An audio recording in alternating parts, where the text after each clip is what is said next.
প্রথম মসজিদ দেখালাম বন্দর আমিন আবাসিক এলাকা আল আমিন জামে মসজিদ।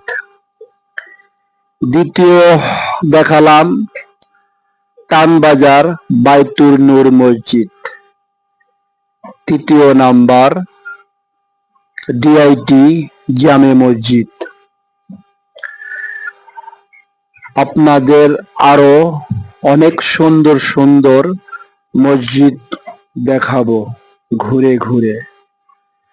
আমার মনে ইচ্ছা আছে, আল্লাহ পাক যদি দেখানোর সুযোগ করে দেয় তাহলে আপনারা হয়তো আমার মাধ্যমে দেখতে পারবেন। ডিআইটি মসজিদ আল্লাহওয়ালাদের মসজিদ। এখানে অনেক আলেম ওলামাদের আগমন হয়।